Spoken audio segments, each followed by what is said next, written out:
그 뒤에 유대 사람의 명절이 되어서 예수께서 예루살렘으로 올라가셨다. 예루살렘에 있는 양의 문 곁에 히브리말로 베드자다라는 못이 있는데 거기에는 주랑이 다섯 있었다. 이 주랑 안에는 많은 환자들 곧 눈먼 사람들과 다리 저는 사람들과 중풍병자들이 누워 있었다. 그들은 물이 움직이기를 기다리고 있었다. 주님의 천사가 때때로 못에 내려와 물을 휘저으는데 물이 움직인 뒤에 맨 먼저 들어가는 사람은 공경에 걸렸든지 나았기 때문이다. 거기에는 38회가 된 병자 한 사람이 있었다. 예수께서 누워있는 그 사람을 보시고 또 이 오랜 세월을 그렇게 보내고 있는 것을 아시고는 물으셨다. 낫고 싶으냐? 그 병자가 대답하였다. 주님, 물이 움직일 때에 나를 들어서 못에다 넣어주는 사람이 없습니다. 내가 가는 동안에 남들이 나보다 먼저 못에 들어갑니다. 예수께서 그에게 말씀하셨다. 일어나서 내 자리를 걷고 가지고 걸어가라. 그 사람은 곧 나아서 자리를 걷어가지고 걸어갔다. 그날은 안식일이었다. 그래서 유대 사람들은 병이 나은 사람에게 말하였다. 오늘은 안식일이니 자리를 들고 가는 것이 옳지 않소. 그 사람이 대답하였다. 나를 낫게 해주신 분이 나더러 내 자리를 걷어가지고 걸어가라 하셨소. 유대 사람들이 물었다. 그대에게 자리를 걷어가지고 걸어가라고 말한 사람이 누구뇨? 그런데 병 나은 사람은 자기를 고쳐주신 분이 누구인지를 알지 못하였다. 거기에는 사람들이 많이 붐비었고 예수께서 그곳을 빠져나가셨기 때문이다. 그의 예수께서 성전에서 그 사람을 만나서 말씀하셨다. 보아라, 내가 말끔히 나았다. 다시 죄를 짓지 말아라. 그리하여 더 나쁜 일이 너에게 생기지 않도록 하여라. 그 사람은 가서 자기를 낫게 해주신 분이 예수라고 유대 사람들에게 말하였다.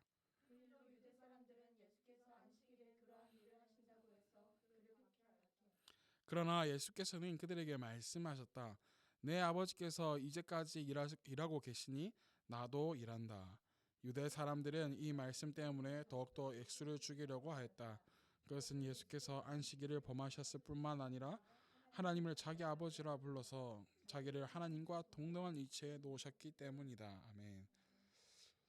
오늘 말씀의 제목은 종교에서 벗어나 주의 일을 하라입니다.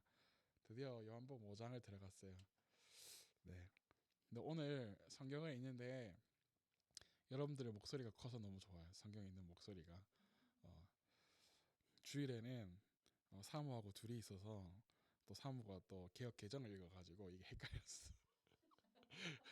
채영이 목소리가 들려가 줌에서 들리는 목소리로 제가 맞춰서 했는데 어쨌든 너무 좋아요. 우리 오늘 종교 행위에서 벗어나서 주의 일을 하라라는 제목으로 말씀을 전할 텐데 먼저 1절을 한번 읽어볼게요. 1절 시작. 그 뒤에 유대 사람의 명절이 되어서 예수께서 예루살렘으로 올라가셨다. 또다시 명절이 되어서 예수님께서 어디로 올라가셨다고요? 예루살렘으로 올라가셨다라고요. 어떤 명절인지에 대해서는 이야기를 안 하고 있어요. 그죠? 유대인 명절 중에서 중요한 명절이 몇 가지 세 가지가 있는데 6월절, 오순절이라 불리는 77절, 초막절이 있어요. 그리고 나팔절도 있고 수연절도 있긴 하지만 나중에 한번 절기에 대해서도 우리 한번 배워보도록 해요. 절기에는 또 우리가 또 여러 가지 의미가 있으니까 어떤 명절인지 대해서 말하고 있지 않다는 것은 오늘 이 명절이 이 어떤 명절이 중요한 게 아니라는 거죠. 그죠? 대충 알겠죠? 이제 감이. 그러나 이 날이 무슨 날이냐면 무슨 날인지 아나요? 혹시? 오늘 성경이 또 나왔는데 안식일이에요. 어, 안식일.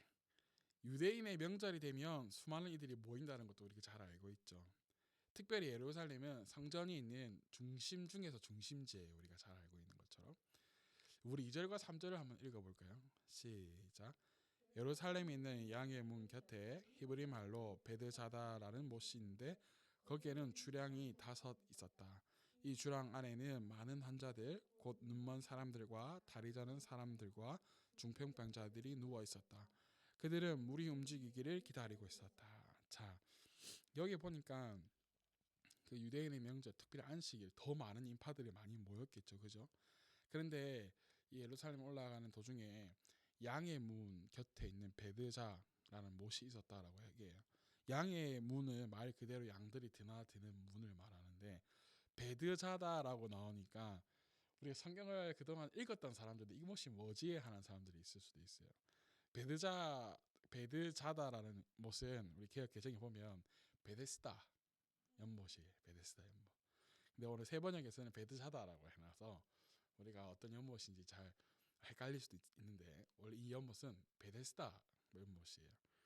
이 베데스다는 두 가지 단어가 합성된 단어인데 집이라는 단어와 자비, 은혜, 사랑, 하나님의 좋은 성품들이 담겨 있는 이런 단어와 합성이 되었어요.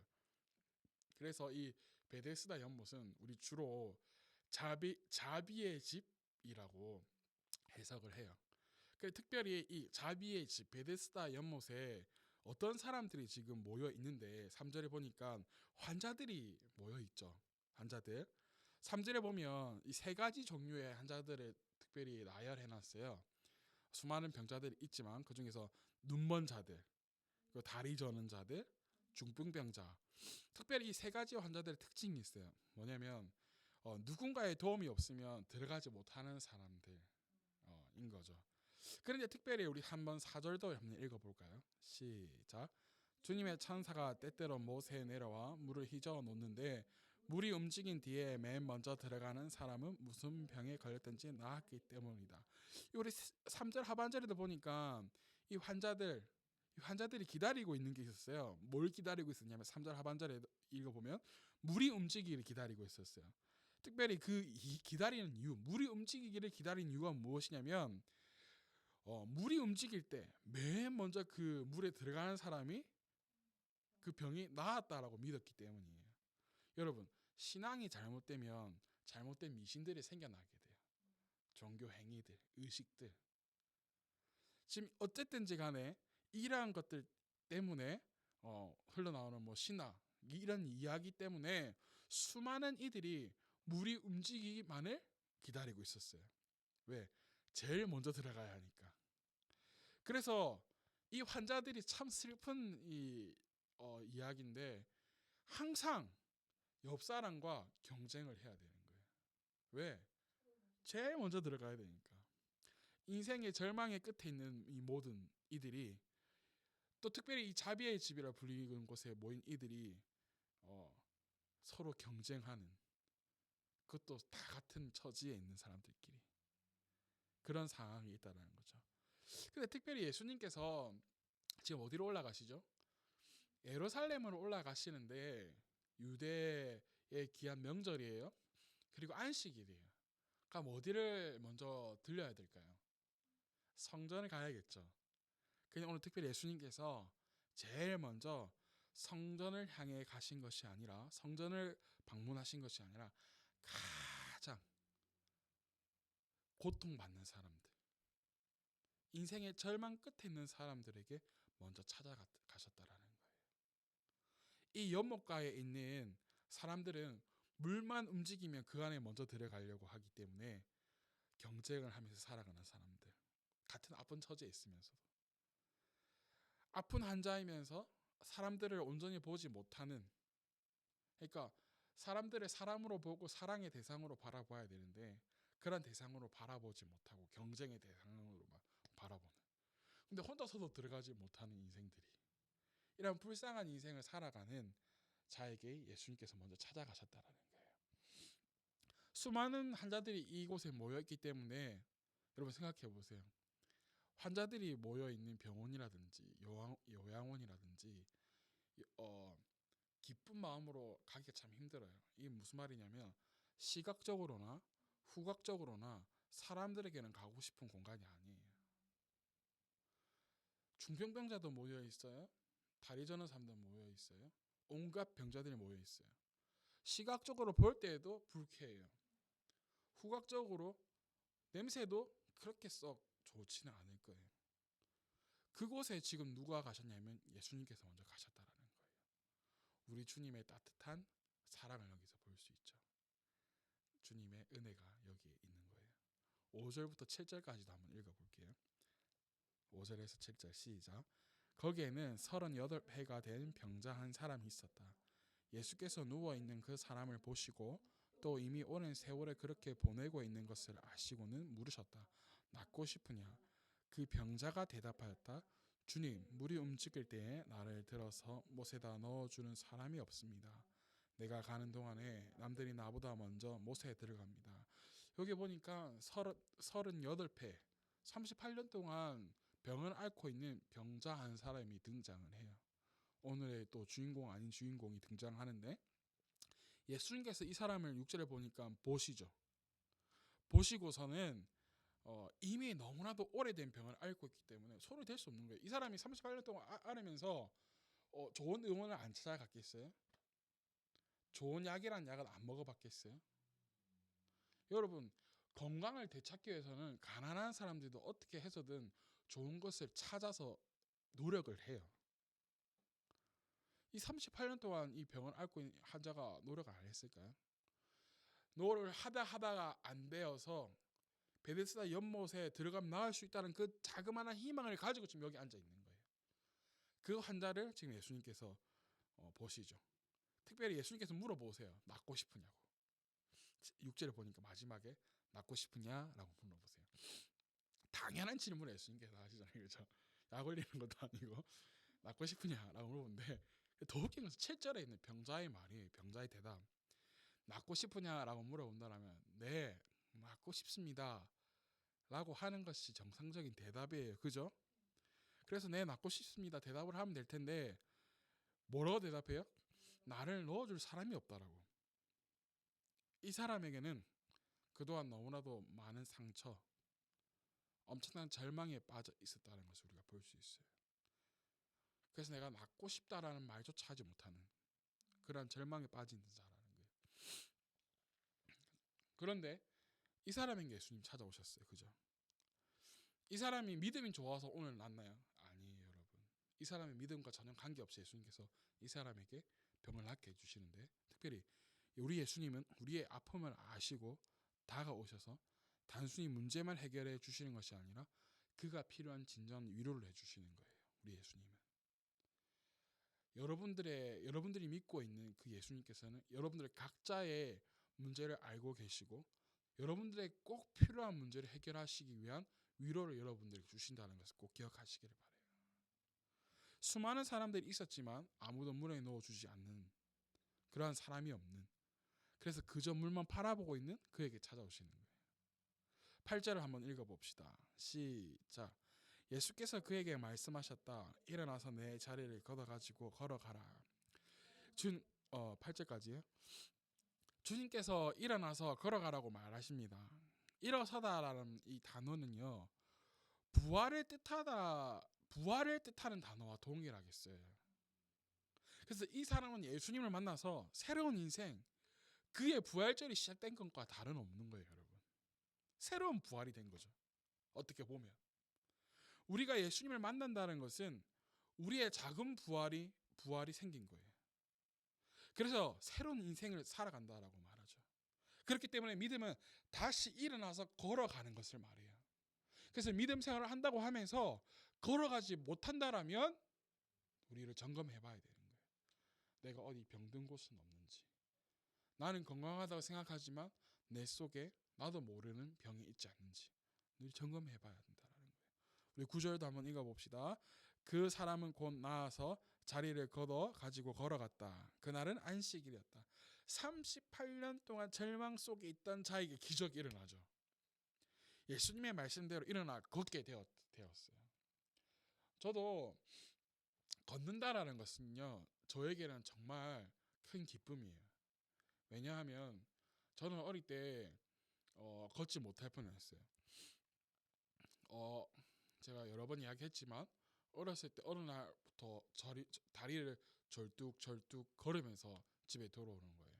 유치원에 갔다 오면, 어린이집에 갔다 오면. 그래서 엄마가 만호야 아프냐 그러면 아프다 그랬대요. 그래서 병원에서, 여기 삼성병원에서 검사해 보니까 안 된다고 큰 병원 가라 그래서 큰 병원 가서 검사하니까 요 고관절 쪽에 피가 안 통해서 안 통해서 아픈 거래요. 어떻게 해야 되냐, 다리를 잘라야 된다는 거야. 그 시절에는 기가 찬 거예요. 엄마가 아직까지 초등학교 들어간 것도 아니고 인생을 다 산 늙은 사람도 아닌데 이제 시작한 이 아이에게 다리 한쪽이 없이 살아간다라고 한다면 얼마나 슬픈 인생이겠어요. 그때부터 어머니가 좋은 대라는 데는 다 데리고 갔던 것 같아요. 레이저 광선 치료하는 곳도 가고, 그래서 이상한 떠먹는 요구르트 같은 약을 먹기도 하고 했었어요.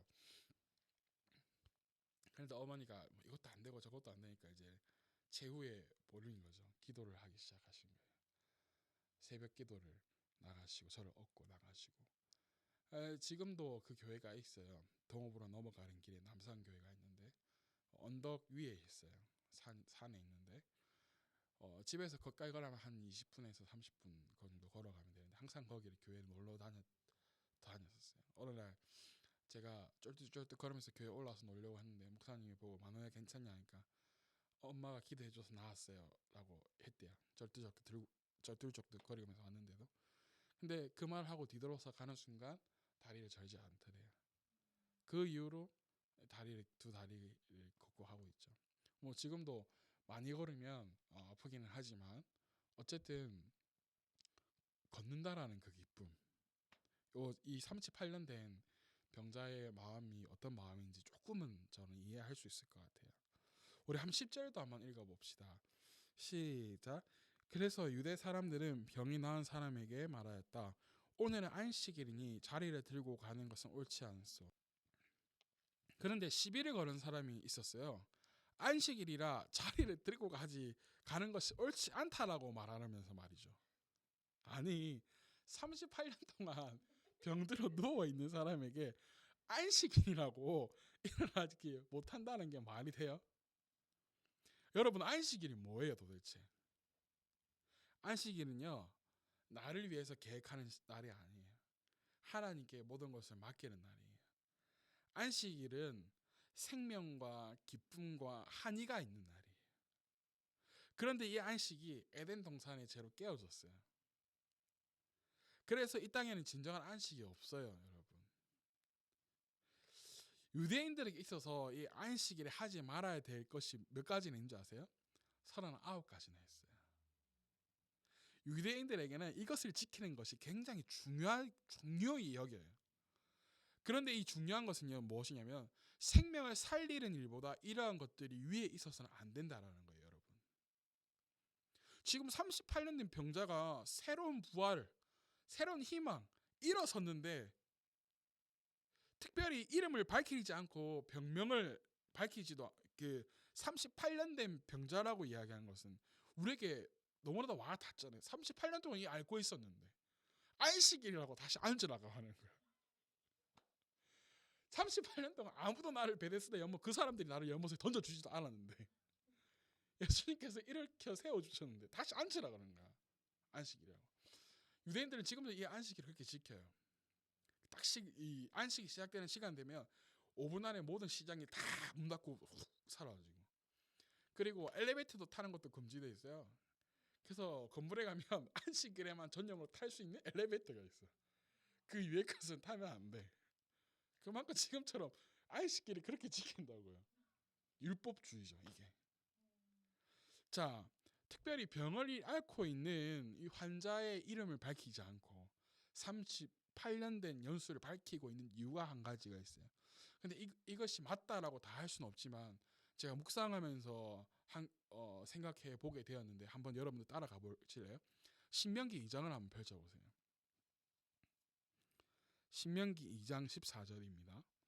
가데스다 바네에 따라서 세렛 겨울을 건너기까지 38년 세월이 지나는 동안에 주님께서 이스라엘 백성에게 맹세하신 대로 그때의 모든 군인들이 진 가운데서 다 죽었습니다. 여러분, 오늘 이 신명기 2장 14절, 특별히 이스라엘 백성들이 출애굽하여서 강야 생활을 몇 년 동안 한 줄 아세요? 우리가 약 40년을 기준으로 삼아요. 약 40년.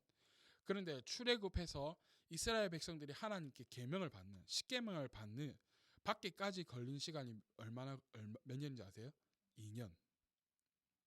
그리고 나머지 38년을 계명을 받고 나서 광야 생활을 하게 되는 거예요. 하나님께서 약속하신 약속의 땅으로 들어가기 전까지. 왜 계명을 주셨을까요?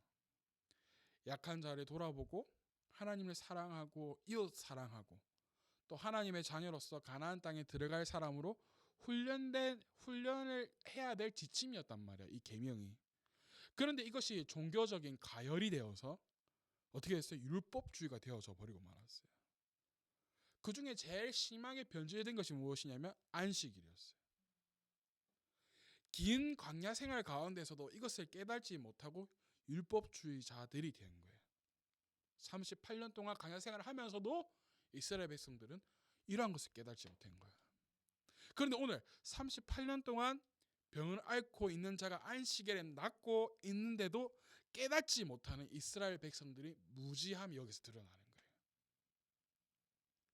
재밌죠? 마가복음 2장으로 한번 가보실래요? 마가복음 2장. 안식일이 그럼 뭐냐 도대체? 마가복음 2장 27절 한 절만 읽어봅시다. 그리고 예수께서는 그들에게 말씀하셨다. 안식일이 사람을 위하여 생긴 것이지 사람이 안식일을 위하여. 그렇죠. 규정을 지키는 것 때문에 38년 된 병자에게 주어진 은혜를 알지 못하는 거예요. 무시해요. 그죠? 오늘 다시 한번 본문으로 돌아와서 11절부터 14절을 한번 읽어보실래요? 그 사람이 대답하였다. 나를 낫게 해주신 분이 나더러 내 자리를 걷어 가지고 걸어가거라 하셨소. 유대 사람들이 물었다. 그대에게 자리를 걷어 가지고 걸어가라고 말한 사람이 누구요? 그런데 병 나은 사람을 자기를 고쳐주신 분이 누구인지를 알지 못하였다. 거기에는 사람들이 많이 붐비었고 예수께서는 그곳을 빠져나가셨기 때문이다. 그 뒤에 예수께서 성전에서 그 사람을 만나서 말씀하셨다. 보아라, 내가 말끔히 나았다. 다시는 죄를 짓지 말아라. 그리하여 더 나쁜 일이 너에게 생기지 않도록 하여라. 여러분, 오늘 이 사건이 지금 어디에서 일어나고 있죠? 베데스다 연못에서 일어나고 있어요. 베데스다 연못에 뭐가 있죠? 물이 있어요. 연못에 물이 있어요. 여러분, 그런데 병을 고쳐 주심을 받는 사람은, 이 환자는 고쳐 주시는 분이 누구인지를 몰라요. 그죠? 13절에 보면 병 나은 사람은 자기를 고쳐 주신 분이 누구인지를 몰라요. 빨리 빠져나갔다고 이야기하는데, 여러분, 물가에서 일어나는 사건이에요. 병을 나은 사람이 병을 낫게 해준 사람이 누구인지도 몰라요. 자, 우리가 요한복음 다시 한번 넘어가 봅시다. 가나안 혼인 잔치에서 물이 포도주로 변했을 때에 연회장에 있는 사람들은 알지 못했어요. 물을 떠다 준 사람만 알았어요. 몰랐어요. 그죠? 두 번째, 니고데모의 예수님과 대화에서 물과 성령으로 거듭나라고 했어요. 여기도 물이에요. 그죠? 물과 성령으로 거듭나지 않으면 하나님 나라를 보지 못한다고 했을 때 니고데모가 알아들었나요? 알아듣지 못했나요? 못 알아들었어요. 어떻게 대답합니까? 내가 어떻게 다시 어머니 태에 다시 들어갑니까? 인간의 무지가 여전히 드러나요. 그죠? 여전히 몰라요. 자, 그리고 사마리아 여인 이야기가 나와요. 사마리아 여인도 뭐와 관련 있죠? 물과 관련 있죠. 그죠?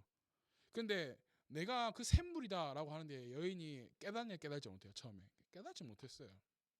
5장에 넘어와서 또 베데스다 연못에서 이 물가에서 병을 고침 받기 위한 사람들, 이 사람들도 예수님을 알지 못하죠. 재밌죠, 그죠? 예수님께서 고침 받는 병자에게 이렇게 말씀하세요. 더 나쁜 일이 생기지 않도록 하여라. 즉, 병을 고침 받는 것 자체가 새로운 삶을 보장해 주지는 않는다라는 거예요, 여러분. 꼭 기억하세요. 우리가 방을 받았다고 해서, 내가 뜨거운 눈물을 흘리고 기도하였다고 해서 내 삶이 새로워질 거라시는 것은 절대 아니라는 거예요. 오히려 더 나빠질 수도 있다라고 예수님께서 분명히 말씀하셨어요. 오늘 읽었던 본문에 보면 14절에 더 나쁜 일이 생기지 않도록 해라고. 이 말은 뭐예요? 더 나빠질 수도 있다라는 거예요. 근데 이게 근본적인 문제가 뭐라고 말하냐면 예수님께서 죄가 근본적인 문제라고 얘기하세요. 14절에 죄를 짓지 마라. 다시는 죄를 짓지 말아라고. 그런데 예수님께서 말씀하시는 것은 새로워진 집에 새로워졌잖아요. 이 사람이 새로운 작은 부활이 일어났잖아요. 그죠? 일어났잖아요. 38년 된 병이 치유되었잖아요. 새로워진 이 마음 속에 예수님을 모셔야 된다는 거예요. 그래서 죄를 짓지 않는 삶을 살아가기 위해서는 예수님이 그 안에 계셔야 된다는 거예요. 15절과 16절을 한번 읽어봅시다. 시작. 그 사람은 가서 자기를 낫게 하여 주신 분이 예수라고 유대 사람들에게 말하였다. 그 일로 유대 사람들은 예수께서 안식일에 그러한 일을 하신다고 해서 그를 박해하였다. 그래서 그 사람은 나가서 예수님께서 낫게 해주셨습니다 라고 말해요. 그러나 여전히 율법에 매여서 사람들이 그것을 인정하지 못하고 예수님을 오히려 박해하죠. 17절도 한번 읽어봅시다. 그러나 예수께서는 그들에게 말씀하셨다. 내 아버지께서 이제까지 일하고 계시니 나도 일한다. 하나님의 지속적인 창조 이야기를 말씀하시는데 예수님께서는 하나님의 일을 함께 하시는 그 순종을 보여주세요. 왜 이 일을 하시냐면 생명을 살리는 일이고 이 생명을 풍부하게 하신 하나님의 일이기 때문에 그 일을 하신다라는 거예요. 우리는 하나님께서 하라고 하시는 것을 당연히 해야 돼요. 그리고 중요한 것은 하나님이 하시는 일을 함께 해야 돼요. 마지막 우리 88절을 읽어봅시다. 시작. 유대 사람들은 이 말씀 때문에 더욱더 예수를 죽이려고 하였다. 그것은 예수께서 안식일을 범하셨을 뿐만 아니라 하나님을 자기 아버지라 불러서 자기를 하나님과 동등한 위치에 놓으셨기 때문이다. 유대인들은 하나님을 안다고 하는 사람들이었어요. 그래서 나는 금식하며 기도합니다 라고 자랑스럽게 말하는 사람들. 그러나 진짜 하나님이 하시는 일은 알아보지 못하는 무지한 이들. 우리를 한번 되돌아봐야 돼요. 우리는 끊임없이 내가 서 있는 곳에, 내가 해야 하는 일 그곳에 내가 서 있는가, 내가 있는가, 내가 그리고 서 있어야 할 곳이, 내가 있어야 할 곳이 어딘가를 살펴봐야 돼요. 내가 이 기도회가 있는 이날에 방구석에 집에 누워 있는 게 옳은가? 내가 진짜 해야 하는 일을 지금 그 일에 지금 내가 있는가? 내가 나를 살펴봐야 돼요. 예수님께서는 생명을 살리시는 일에 절망을 빠져 있는 자에게 찾아가셨어요. 제일 먼저 성전에 가셔서 기도하신 것이 아니라 가장 절망에 빠져 있는 안식이라고 하여서 돌보지 않는 이들을 찾아가셨단 말이에요. 하나님께서 하시는 일이기 때문에 함께 하신 거예요. 우리도 해야 돼요. 하나님께서 하시는 일에 함께 해야 돼요. 그곳에 은혜가 있고 사랑이 있고 생명이 있고 소망이 있기 때문에 우리는 해야 돼요. 오늘 유대인들은 종교에 빠져서 지금 하나님께서 살리시는 생명의 사건을 바라보지 못해요. 안식일을 범했다는 것만 초점 맞추어서 그것을 탓하기만 해요. 탓하기만 하는 것이 아니라 예수님을 박해해요. 우리는 그래서 종교 생활에서 벗어나야 돼요. 막연한 종교 행위에서 벗어나야 되는 거예요. 그래서 주님의 일을 하는 사람들이 되어야 돼요. 진정으로. 특별히 예수님께서 병 고침의 사건을 안식일의 일로 끌어오죠. 안식일에 굳이. 다른 날에 베데스다 연못에 가셔서 38년 된 병자를 낫게 해주실 수도 있음에도 불구하고 안식일에 굳이 예수님께서 또 굳이 그 일을 하면 박해당할 것을 아셨을까요? 모르셨을까요? 아셨어요. 근데 굳이 유대인의 명절 많은 사람들이 모여드는 그날 그리고 최대 절정인 안식일에 모여서 예수님께서 일을 행하셨다는 거예요. 박해당할 것 알면서도. 근데 왜 하셨을까요? 깨달으라고. 너의 그 종교 행위 율법주에서 벗어나서 진짜 생명을 살리는 하나님의 일을 보라고. 그런데 오늘 우리도 마찬가지예요. 우리가 만들어 놓은 종교적인 이것에서 벗어나야 돼요. 신앙을 방해하는 우리의 자존심을 버려야 되는 거예요, 여러분. 우리 종교적인 행위, 기도하는 거 당연히 해야 되는 거예요. 우리 채양이는 하루에 30분, 하루에 11절 해가지고 30분 기도하는 거. 어떻게 보면 그게 종교 행위일 수도 있어요. 내가 만들어 놓은 것일 수 있어요. 근데 그것을 말하는 게 아니에요, 여러분. 그것을 말하는 게 아니라 신앙을 방해하는 내 자존심. 이 자존심을 내려놓아야 돼요. 자존심 내려놓지 못하면 종교생활 하는 거예요. 내가 만드는 그 틀 안에서, 내가 왁구 짜놓은 그 안에서 하나님 이렇게 해주세요. 하나님 이렇게 해주세요. 하나님 내가 이렇게 해놨거든요. 하나님께서 이렇게만 해주시면 돼요. 노 하지 마세요. 하나님 여기까지만. 근데 그게 아니라 내 자존심을 버리고 모든 것을 맡겨야 돼 하나님께. 그래서 신앙생활은 어떻게 해야 된다고 하죠? 어린 아이와 같이 해야 된다라고 성경에서 말해요. 사랑하는 여러분, 우리 종교생활에서 벗어나서 진짜 주의 일을 하는 여러분들이 되어지길 축복해요. 근데 주의 일을 한다고 해서 많은 짐이 나의 등에 쌓이는 게 아니에요. 왜냐하면 주님의 일은 사랑이 있고 희락이 있고 기쁨이 있고 그곳에 소망이 있기 때문에 즐거움을 할 수 있는 일이에요. 부담 갖지 말고 종교 행위를 내려놓고 나의 자존심을 내려놓고 주님의 일을 하는 여러분들이 되어지길 축복합니다.